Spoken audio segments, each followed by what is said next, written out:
Amigos, y el ex primer ministro haitiano Jean-Michel Lapin clamó por relaciones armoniosas entre República Dominicana y Haití. También, amigos, el doctor Santiago Jacín, director ejecutivo de SENASA, dice que esta ARS autorizó 85 millones de servicios durante el 2022. También, amigos, proponen multas por ofensas en medios de comunicación y redes sociales. Amigos, y hasta 3 meses para poder renovarse un pasaporte en la República Dominicana. Amigos, esto es Consulta Participativa, tu espacio, tu voz. Saben ustedes que transmitimos a través de Carivisión, canal 26 de Claro, Altiz y 22 de Aster, y que estamos en todas las redes sociales. Estamos, amigos, en nuestro canal de YouTube, Consulta Participativa, al que le pedimos que vaya a YouTube, Consulta Participativa, se suscriban a nuestro canal y activen la campanita de notificaciones. También, amigos, que estamos en Instagram como Ricardo Opelman, todo juntito, Instagram, @consultapar, Twitter, @consultapar, Facebook, Consulta Participativa, y nuestro número de contacto, nuestro número de WhatsApp, 809-769-4500. Escríbanos, contáctenos, hagan su sugerencia con respecto a contenido e invitado que de seguro le complaceremos. Amigos, y agradecerles a todos ustedes que nos sintonizan aquí en nuestro país a esta hora familiar, hora de almuerzo de día domingo. Y a todos ustedes, amigos, allende los mares, que nos sintonizan, nos reportan nuestras consultas, nos hacen sugerencias y nos animan a que sigamos brindando estas orientadoras consultas de salud para toda la familia dominicana. Nosotros, amigos, vamos a una pequeña pausa y retornamos de inmediato con nuestros comentarios.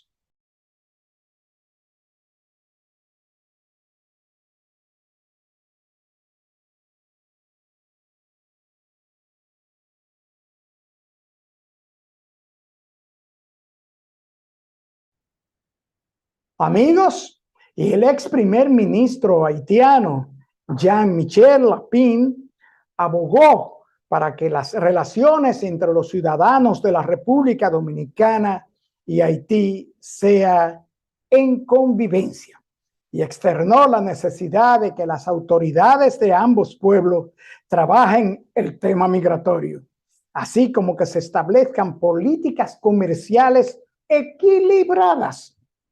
Y señaló que frente a las dificultades que pueden registrarse, siempre se impone el diálogo.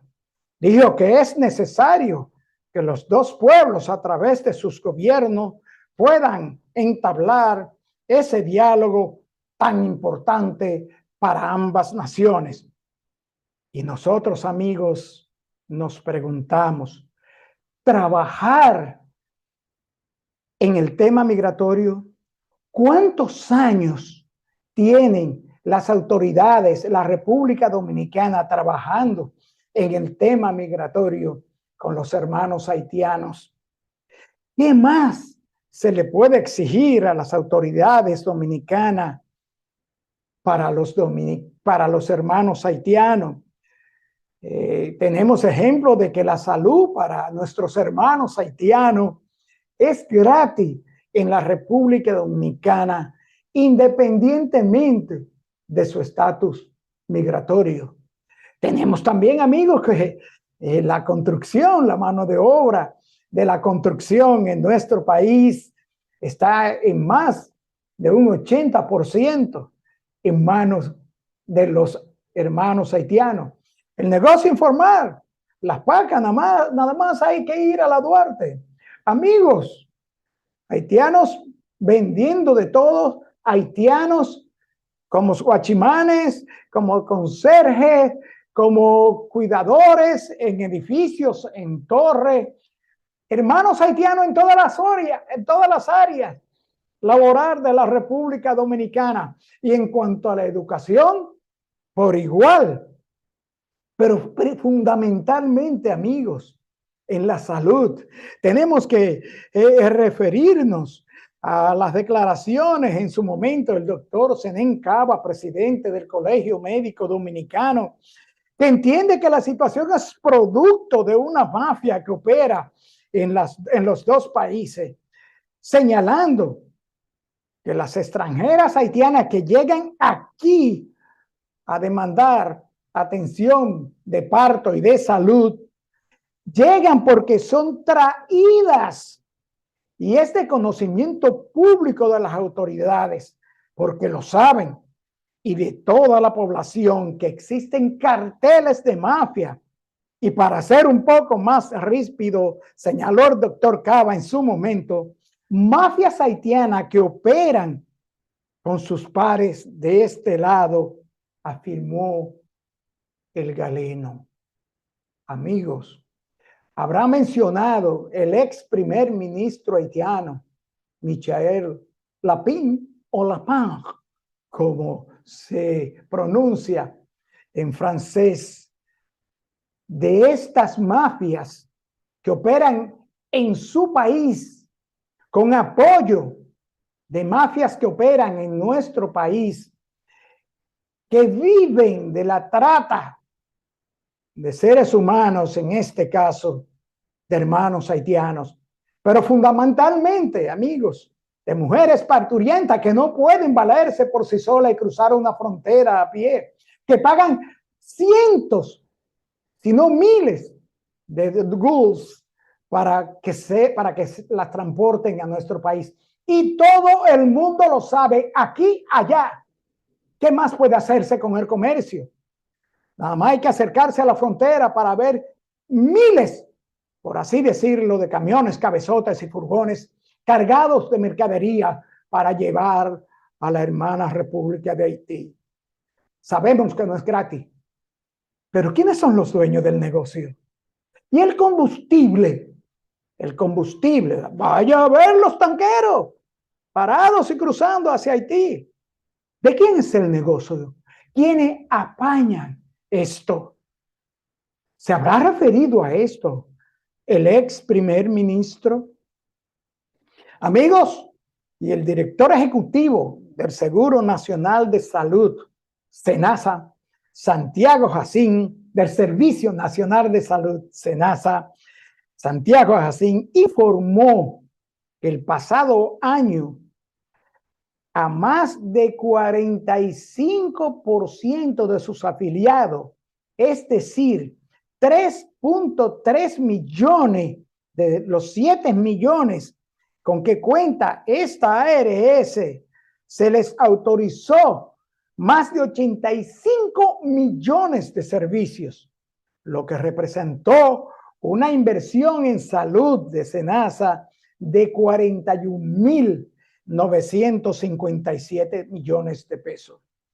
El funcionario, junto a su equipo de gerentes, presentó los datos de SENASA correspondiente al 2022 durante un encuentro con directores de medios de comunicación y explicó que al cerrar el año ya el 71% de la población estaba incorporada al seguro familiar de salud a través de SENASA en sus distintos regímenes y planes, lo que representa 7.353.792 afiliados, de un total de, o sea, un total del 20% que son mayores de 60 años, lo que equivale a más de 1.5 millones de personas. Y esto representa un mayor impacto en el gasto de salud para SENASA, pues es conocido que los adultos mayores cuestan más que el resto de los afiliados el hecho de mantenerle en salud, de mantenerle la atención médica necesaria. Señaló el doctor Hassin que ha reforzado los programas de prevención y promoción de salud y dijo que los datos ofrecidos apuntan a que el régimen subsidiado al cierre de 2022 tenía registrado a 5.795.063 afiliados y en el caso del contributivo 1.463.718.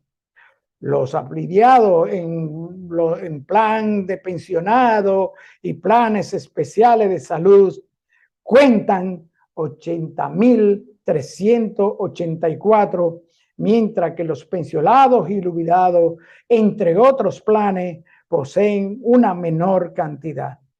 Amigos, si hay que escuchar esta cifra, porque la verdad es que el Seguro Nacional de Salud, la ARS oficial, a partir de la gestión del doctor Santiago Hassin, ha duplicado, en algunos casos triplicado, los servicios y las coberturas a las diferentes enfermedades, en especial a las enfermedades catastróficas. Amigos, hasta aquí nuestro comentario de hoy y les invitamos que nos acompañen en nuestra consulta central en la que estaremos consultando con la doctora Mabel Kelly González, médico otorrino laringóloga, otóloga, neurotóloga. Volvemos en breve con nuestra consulta central.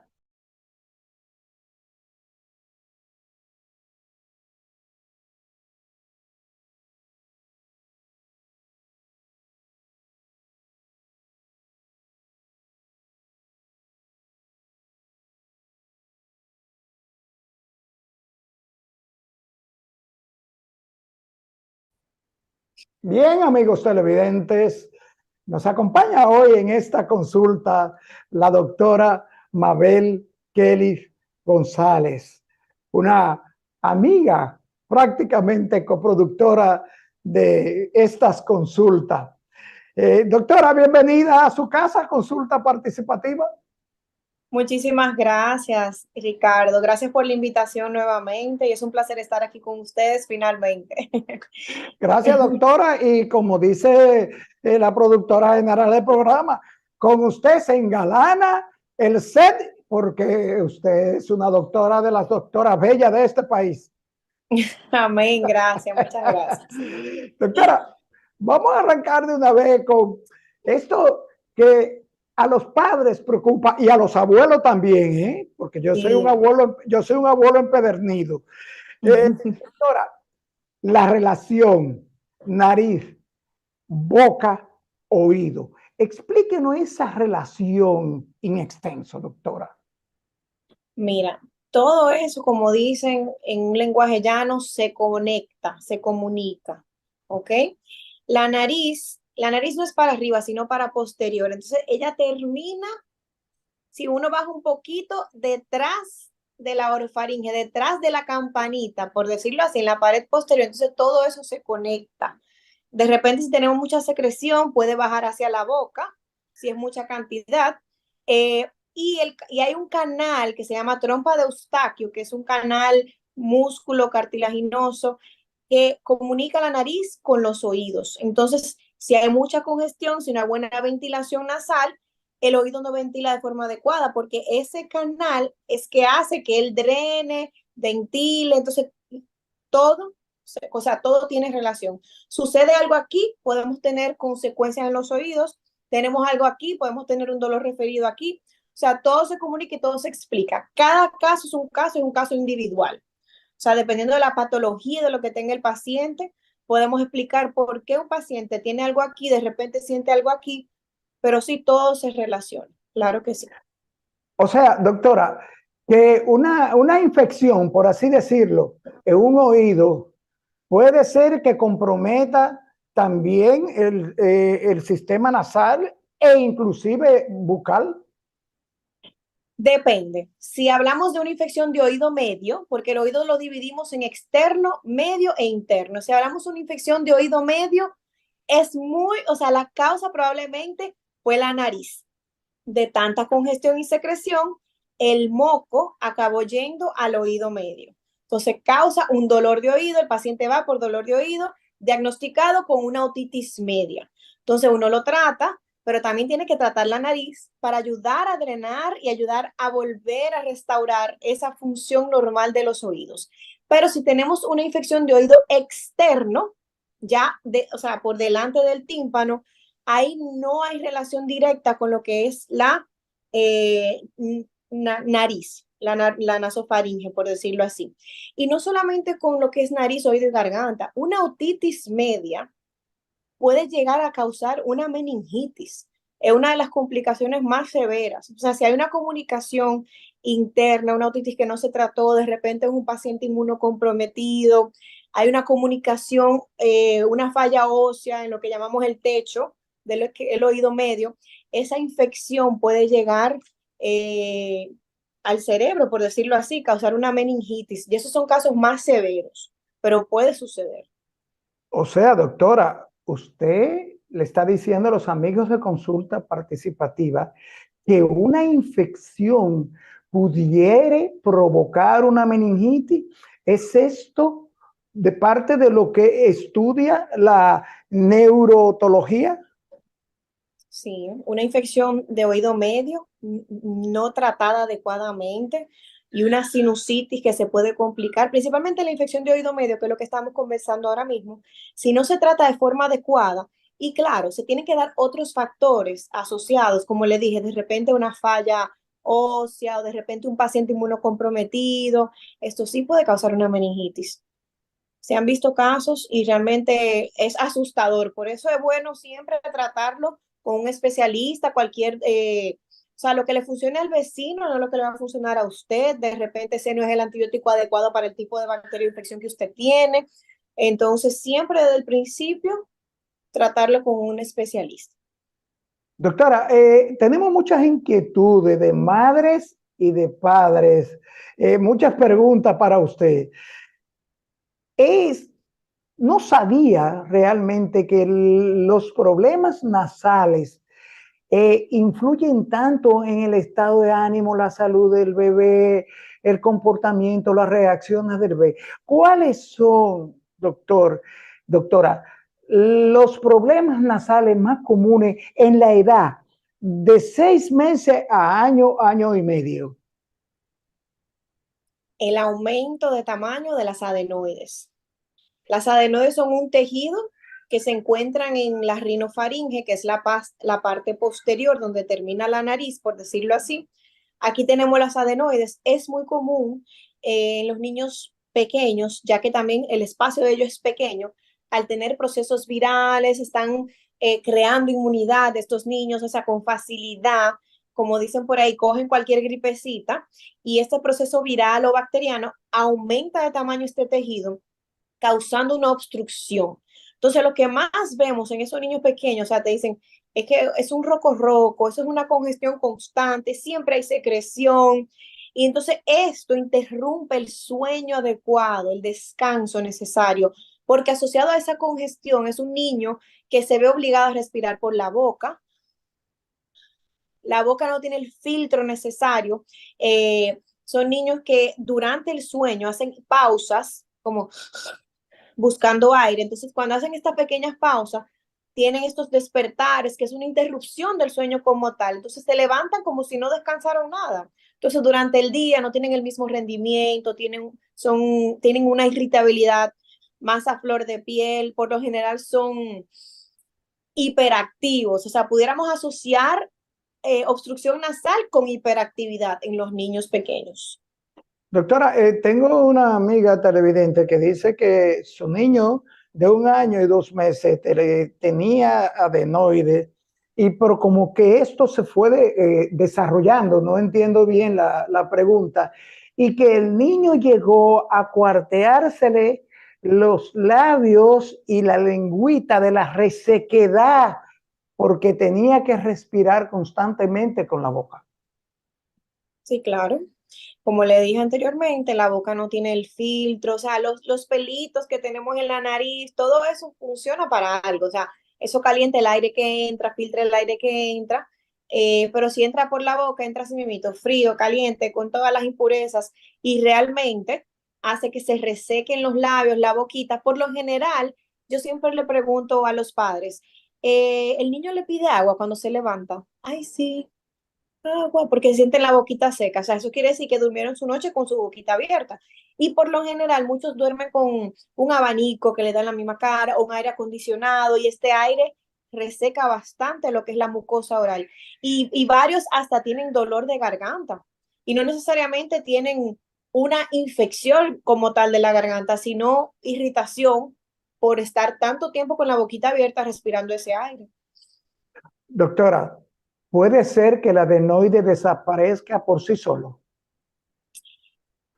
Desaparecer al 100% no. Prácticamente todos tenemos. Lo que sí sucede es que puede atrofiarse, o sea, se recoge un poco. Y también, si vamos creciendo, crece el espacio de la columna aérea de la rinofaringe, por ende, si ella estaba así y hay más espacio, pues entonces ocupa menos espacio y el aire tiene por dónde pasar.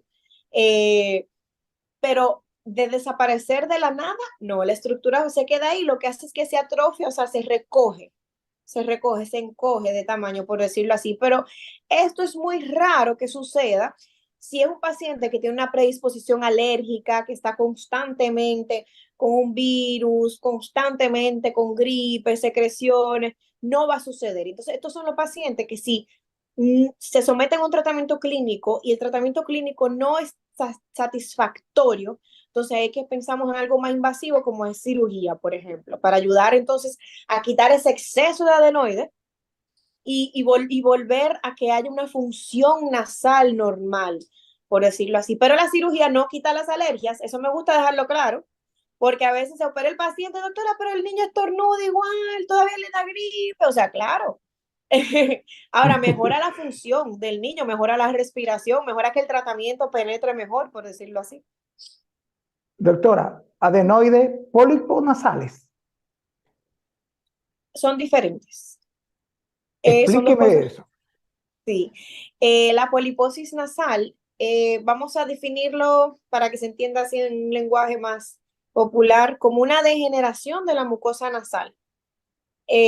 Son como unos tejidos que crecen adicional por un factor inflamatorio más severo, por decirlo así, la poliposis nasal. Dentro de la nariz tenemos estructuras que son los cornetes inferiores, que son los que se ven, el paciente hace así y dice, yo me he visto bolitas en la nariz, eso es una estructura que todos tenemos normal, en este caso son los cornetes nasales inferiores. Entonces, más arriba tenemos los medios y los superiores. Entonces, ya si no hay una buena función nasal y de repente ese paciente también tiene una predisposición alérgica, vemos también mucha poliposis en pacientes que son asmáticos. Ocurre lo que es una inflamación crónica de la mucosa nasal y se crea este tejido inflamatorio, por decirlo así, una degeneración de la mucosa nasal. Pero eso es algo totalmente diferente a lo que es adenoide. Doctora, en ambos casos, pólipos en niños y adenoides, ¿cuál de estas dos afecciones pueden poner en riesgo la vida de un niño? La obstrucción nasal como tal puede afectar la calidad de vida común de un niño, porque los niños deben respirar por la nariz. Es, sí, claro, pueden poner en riesgo la calidad de vida del paciente, ya que esto va a causar una obstrucción nasal severa, por decirlo así. Entonces, no va a haber una calidad del sueño adecuada, probablemente van a haber episodios de apnea, que son episodios donde no hay paso del aire, entonces va a haber disminución de la oxigenación en el cuerpo, tanto para el cerebro, el torrente sanguíneo, el corazón. Y estos episodios son bien preocupantes, más en un niño que está en desarrollo. En este caso hablamos de los niños, ¿cierto? Si asociamos a esto un cuadro gripal, o sea, aparte de la congestión, metemos secreción. Imagínense, el propio se va a ahogar en su propio catarro, por decirlo así. Entonces hay que tener mucho cuidado con esto. ¿ok? Doctora, en ambos casos, ¿la solución es cirugía o hay tratamientos medicamentosos de medicamentos para ambos casos, adenoides y pólipos? Sí, claro, tenemos tratamientos clínicos. En pacientes que nunca se han tratado, uno trata de iniciar de lo menos invasivo a lo más invasivo. Hay pacientes que responden muy bien al tratamiento y que se adhieren al tratamiento, o sea, lo consiguen realizar, porque esa es otra. También hay padres que me dicen, doctora, que no puedo hacerle el lavado al niño, no le puedo poner el spray, se me manda corriendo, se me pone difícil, no tengo quien me lo agarre. Entonces se complica ver si realmente el tratamiento será efectivo o no. Pero sí, hay pacientes que me responden súper bien al tratamiento clínico. Entonces, a estos pacientes simplemente se le da un seguimiento. Si el resultado, hay pacientes que responden, no es satisfactorio, no es lo que queremos, no, igual no nos da la calidad de vida deseada. Entonces, ahí sí pensamos en alguna intervención quirúrgica.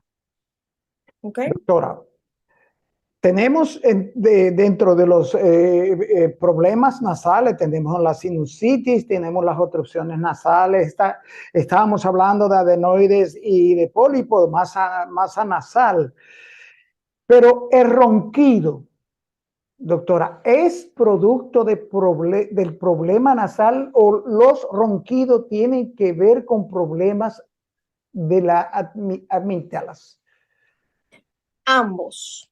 Para cerrar un poco lo de los pólipos, en los niños, poliposis nasal como tal es más raro.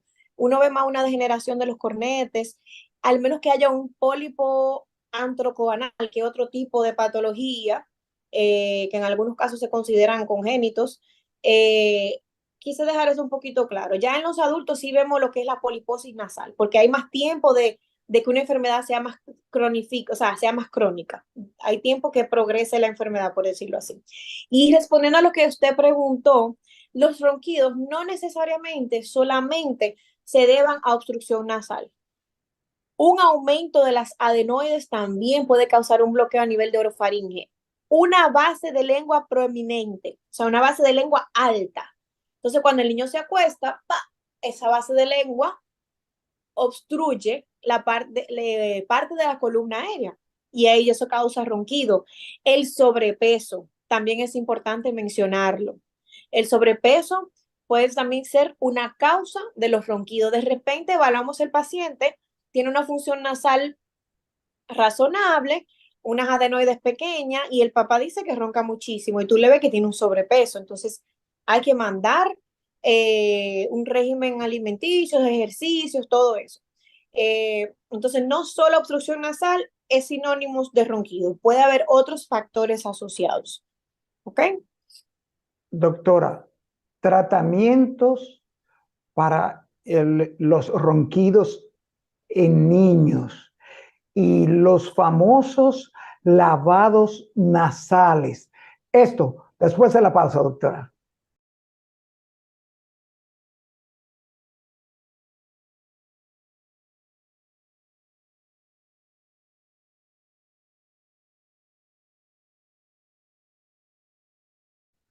Los famosos lavados nasales. Tengo una madre que nos dice, nos contó, porque no nos preguntó, que su hijo estaba muy congestionado, su niño, y que le recomendaron que le diera un lavado nasal y que el niño por poco se le asfixia, se le ahogaba. Ok. Mire, los lavados nasales en algunos medios puede ser un poco controverso. Yo misma soy amante de los lavados nasales, pero claro, cuando hay una buena orientación de cómo realizarlos, eso es primordial. ¿Con qué concentración de la solución? ¿Con qué cantidad? La cantidad varía mucho dependiendo del paciente. Bebecito de meses es con goterito, humedeciendo la fosa nasal y aspirando con perita, por decirlo así. Ya cuando son más grandecitos podemos mandar más volumen, pero esto siempre debe ir bajo la recomendación de un médico, porque la posición es súper importante. De repente tenían al niño acostado en un cambiador boca arriba y ahí le trataron de hacer el lavado nasal. Entonces, anatómicamente hablando, hasta uno que le tiren un agua así, eh, da la sensación de asfixia. La posición correcta es semisentado, levemente inclinado hacia adelante, que no hay chance de que esa solución vaya hacia los pulmones, por decirlo así, sino que entre por un lado y salga por otro. Y en caso de que sea en volúmenes menores, entonces humedecer la fosa nasal y aspirar con la perita. Realmente ese caso sería la excepción. Sería la excepción. Hay que ver con qué tipo de solución se hizo el procedimiento y con qué cantidad y en qué posición tenían al paciente. ¿Ok? Y si los padres no se sienten seguros, que eso me pasa mucho, no lo hagan. Llévenla al consultorio, diga, doctora, mira, hágalo usted para yo ver cómo es, porque la seguridad del padre también tiene mucho que ver. ¿Ok? Doctora, yo estoy totalmente de acuerdo con usted y creo que los amigos televidentes también, porque entiendo yo como abuelo que soy, que a un bebecito con sus gotitas de estas gotitas nasales no es suficiente para que pueda respirar y descongestionarle la tupición a un bebé. Esto puede ser suficiente, asociado también de aspirarlo y asociado también a descongestionante, dependiendo de qué tan congestionadito esté.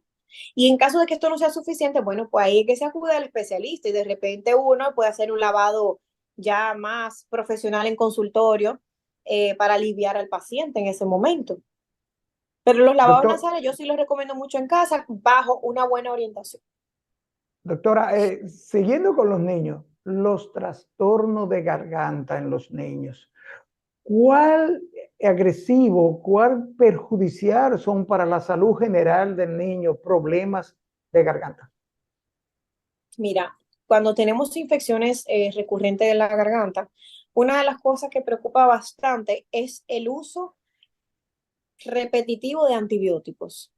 O sea, el uso de antibióticos un mes tras otro por infección de garganta. Entonces eso hay que prestarle atención porque llega un punto que se crea una resistencia muy fuerte al uso de los antibióticos y esto no es bueno para el desarrollo y el crecimiento del mismo. Otra cosa es que si de repente no se trata de forma adecuada una infección de garganta, por ejemplo, en este caso una amigdalitis, puede dar otro tipo de enfermedades asociadas, hasta una infección cardíaca, algo conocido también como la fiebre reumática, que son otras cosas que pueden ser consecuencia a una infección de garganta no tratada. Eh, Hay que tener mucho cuidado con lo que se entran en la boca. Sí, los niños, imagínense, agarran todo, tocan todo, luego se lo entran en la boca, todos esos microbios se lo llevan a la boca. Entonces, hay que tratar desde pequeñito siempre orientar. Llegas a tu casa, hay que lavarte las manos. Antes de comer, hay que lavarte las manos. O sea, ir creando el hábito con el niño. Eh, pero no descuidarse con las infecciones de garganta, porque realmente pueden complicarse, pueden formar abscesos que requieran luego de una intervención quirúrgica de emergencia, eh, entre otras cosas. ¿Okay? Doctora, en cuanto a la exploración otológica, ¿cuáles son estos problemas, estos afecciones que se pueden detectar y se detectan en la observación otológica? En los niños con obstrucción, o sea, con obstrucción nasal, muy común el moco o el líquido o la secreción retrotimpánica, o sea, detrás del tímpano. ¿Qué causa esto? Principalmente en los niños, por ejemplo, hasta los 3 años y medio, que están en una etapa crucial para el desarrollo del lenguaje, pronunciación de fonemas. Esto causa literalmente una disminución de la audición. Es como que nosotros estuviéramos escuchando así. Ya nosotros aprendimos a hablar, entonces no hay problema, pero imagínense aprender una nueva palabra con los oídos así, tú pierdes la fineza de cómo suena, de cómo se pronuncia, y no solo esto, o sea, realmente de repente dice, ay, mi hijo no me hace caso, yo lo llamo y ni me mira, y a veces que tiene líquido en los oídos de tanta congestión que tiene, de las rinosinusitis recurrentes, es muy común encontrar este líquido detrás de los oídos, principalmente en los niños. ¿Por qué? El canal que comunica la nariz y el oído en los niños es más horizontal, por decirlo así. Mientras vamos creciendo, se verticaliza un poquito. Entonces, por eso es menos común que nosotros los adultos tengamos una otitis, porque la secreción iría en contra de la gravedad, por decirlo así. Pero en los niños va con más facilidad. hacia los oídos. Entonces, esto es otra cosa que hay que prestarle atención, tratarlo inmediatamente con un tratamiento clínico. Si no vemos mejoría significativa en un tiempo prudente, hay que drenar esa secreción para no crear un atraso en el lenguaje. Doctora, en su experiencia, objetos encontrados y o que puede un niño llevarse a las fosas nasales. A las fosas nasales, mire, bolitas de algodón, habichuela, grano de maíz, Lego, piezas de Lego, sí, piezas de Lego, las bolitas como de puca, no sé si usted se acuerda de la puquita, o lo que le ponían como en la trenza, que la trenza que se hacen en la playa, esas bolitas, no sé de dónde la consiguen, inventan y se lo colocan en la nariz. Eh, Algodón, papel, bolitas de papel. ¿Y cuáles son los riesgos y los posibles daños que estos objetos pueden causar y causan a un niño, doctora? Primero, si se quedan estáticos, por decirlo, en una fosa nasal, crean una una reacción de cuerpo extraño. Entonces puede causar secreción purulenta, como una sinusitis de ese lado, por decirlo así. Entonces eso hay que tratarlo con lavados, antibióticos, o sea, porque es un cuerpo extraño que está en tu cuerpo, que está dentro de tu fosa nasal. Por otro lado, hay riesgo de aspiración, o sea, de que se vaya por el camino que no debe irse, y esto es arriesgado. Eh, Básicamente es esto, o sea, que se vaya por donde no deba irse y que se coloque, que suceda una reacción por cuerpo extraño causando una infección localizada. Doctora, afecciones a nivel de oído en los niños, ya no solo bebés, sino niños de 2, 3, 4, 5 años. ¿Cómo se detecta, se diagnostica? ¿Cuáles son las señales de problemas de audición en un niño? No responde al llamado de su nombre. De repente, el padre se da cuenta que la televisión le escucha un poco más alta, pero mi hijo, tú no, o sea, tú no escuchas. O sea, como que no, uno siempre cree que muchas veces es por la edad, por la etapa, rebeldía, escucha la televisión alta. No, él me responde cuando él quiere. Hay que prestarle atención a este tipo de cositas. O sea, recuerdo una familia que fue al consultorio. Yo le dije, ay, que el niño tiene mucho líquido en los oídos, o sea, tiene secreción, tiene moco. Y esa señora casi lloró. Dijo, wow, yo que pensaba que él estaba de malcriado, no respondiéndome, y mira lo que tiene secreción, que no escucha muy bien por esto. Entonces, cualquier mínima cosa, su evaluación. Si son niños más grandecitos, se le hace o sea, su examen físico, se le hace su audiometría, su evaluación audiológica completa y no perdemos nada. Y en niños más pequeños le podemos hacer una timpanometría, una emisión otoacústica y en la exploración física ya uno va a tener una idea de lo que vamos a encontrar. Entonces yo entiendo que es cuando escuchan, por ejemplo, en volumen más alto la música, la televisión, hablan más alto, de repente ellos hablaban así y ahora están hablando así. Entonces tú dices, oh, ¿qué está pasando aquí? Esas son como las principales cosas. Y que responden otra cosa a la que tú le preguntaste. Por ejemplo, búscame el vaso de agua. Ah, ok, yo vengo ahora. Tú dices, oh, que están interpretando otras cosas. Eso sucedió a alguien muy cercano a mí y era líquido en los oídos. Doctora, la causa de sorderas en niños, es cierto que es mayormente es genética, es hereditaria. Depende. Claro que sí, hay factores, hay sordera congénita, que el niño nace con esto. Muchas veces puede ser por un factor hereditario, genético, o porque durante su formación, o sea, durante el embarazo de la madre, hubo algún tipo de complicación, algún tipo de infección, el bebé se vio expuesto a un uso de algún antibiótico, o de repente hubo una prematuridad, nació de bajo peso, fue a cuidados intensivos, aquí le pusieron antibióticos que pueden ser ototóxicos. Ya todo esto presta un factor de riesgo para una función y formación adecuada de lo que es el oído. Entonces, Muchas veces no hay historia familiar y simplemente es un caso aleatorio, pero siempre hay que indagar en la historia del paciente. De repente, no, todo bien, bueno, me dio este tipo de infección en el embarazo, tomé este tipo de antibiótico, de repente pudo haber sido eso. Otra causa pudieran ser las malformaciones congénitas, de repente ese niño nació sin nervio o nació con una alteración craneofacial, ya esto tiene que ver con su embriogénesis, por decirlo así. Objetos en el oído también, doctora, pueden producirle daños permanentes al niño en la audición. Sí, si llegan si rompen el tímpano y llega a lo que es oído medio y de repente mueve los huesecillos o me voy a algo más común, un hisopo, ¿verdad? Y de repente ese hisopo chocó una estructura importante del oído y puede perder la audición porque crea lo que es una pérdida de un líquido del oído interno. Pero ya esto es si este cuerpo extraño llega a atravesar lo que es el tímpano. Anterior al tímpano es básicamente una alteración local, una inflamación local que va a causar este cuerpo extraño. Doctora, por favor, dígale a las amigas y los amigos padres de consulta participativa cómo prevenir, qué hacer, porque aquí nosotros los dominicanos tenemos una ventaja, casi todos somos médicos. Aquí, doctora, aquí la vecina le dice, sí, mira, mi hijo tiene un mal olor en el oído. Sí, no, mira, séqueselo con agua oxigenada, pero dale par antibiótico de 500 miligramos.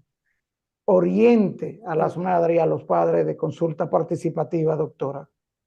Sí, miren, señores, cada caso es un caso. De repente su hijo no necesita unas gotas porque tiene una perforación y esa gotita le va a irritar y él necesita otro tipo de tratamiento. Hay que tener mucho cuidado con los sentidos. La audición es uno de los 5 sentidos. Eh, el olfato es otro. Entonces, conozco pacientes que por no tratarse su rinosinusitis, disminuye su calidad olfatoria, de repente ni huele cuando se está quemando algo, o sea, hasta por cuestión de seguridad, por decirlo así. Pero yo recomiendo que si su hijo tiene una obstrucción nasal, gripes, congestión, ronquidos recurrentes, siente que tiene algún atraso en el lenguaje, no, de repente no crea oraciones, no responde a comandos sencillos o responde cuando quiere, vamos a evaluarlo. De repente es una congestión y se trata y mejora con unos lavaditos nasales, un spray, un tratamiento y un seguimiento. Entonces, vaya donde su especialista. De verdad que sí, para chequear oído, nariz y garganta en este caso, que es lo que me compete. Y no se lleve de que le funcionó a su hija, a su otra hija, a su prima, porque cada caso es un caso. Así funciona todo en la medicina. Doctora, que no se me olvide, porque eso es una pregunta de un asiduo de consulta participativa. ¿Cuán efectivos y riesgosos son los lavados de oído? Los lavados de oídos son súper satisfactorios cuando son necesarios. Realmente, si hay un taponcito de cera, es lo mejor que puede pasar porque crean literalmente una obstrucción. También pueden crear sensación de comezón y cuerpo extraño. Entonces, cuando es bien realizado por un profesional, perfecto. ¿Qué sucede? Hay pacientes que dicen, ay, mi mamá trató de hacérmelo en casa, no tienen el dispositivo ni la orientación adecuada. Entonces, de repente se fueron más allá, utilizaron la solución que no era, con más presión que no eran. El paciente le dio mareo porque los oídos son bien sensibles, o sea, hasta la temperatura de la solución que uno utiliza para hacer un lavado es una temperatura específica, ¿entiendes? Entonces, realmente yo les recomiendo cuando bien indicada, se puede hacer en un niño hasta de 3 meses. En caso de que sea necesario, no hay problema, siempre y cuando sea realizado por un especialista. No siempre, dependiendo del tipo de cera, no siempre requiere de un lavado. Muchas veces una extracción con una pinza o con una tipo cucharita de oído, por decirlo así, es suficiente. Sí, doctora, y eso insistir en lo que usted señaló. Los padres tienen que saber, tienen que ser entrenados o al especialista, porque hasta la posición en que se encuentra un niño para un lavado nasal o por un lavado un adulto en los oídos tiene que ver con los riesgos y con efectos dañinos. Claro, claro. Doctora, se nos acabó el tiempo, pero dígale a los amigos de Consulta Participativa cómo contactar a la doctora Mabel Kelly. Pueden buscarme en las redes sociales, que sé que para muchos les resulta más fácil, como DRA de doctora mabelkellis.otorrino. Y mi correo es orlmabelkellis@gmail.com. Aquí tengo todas las informaciones donde consulto, mis horarios, y pueden mandarme direct, les respondo, o un correo. Y estoy a la orden para cualquier duda, cualquier consulta, de verdad que sí, los espero. Soy de adultos y niños, ¿ok? Bien, amigos, a doctora se nos acabó el tiempo, pero además está decirle que la puerta de Consulta Participativa usted tiene la llave y le agradecemos de todo corazón que sacara este tiempo para orientar a los padres y a las madres, a todo, hasta los abuelos, sobre los problemas nasales, el ronquido, los adenoides de los niños. Gracias, doctora. Gracias, Ricardo.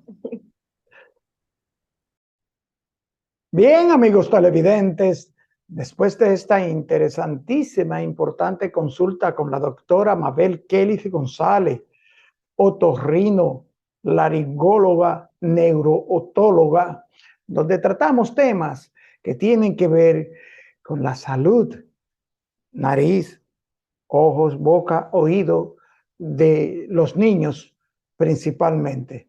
Gracias, amigos, por estar ahí. Gracias por seguirnos en estas consultas. Amigos televidentes, nos vemos en la próxima consulta.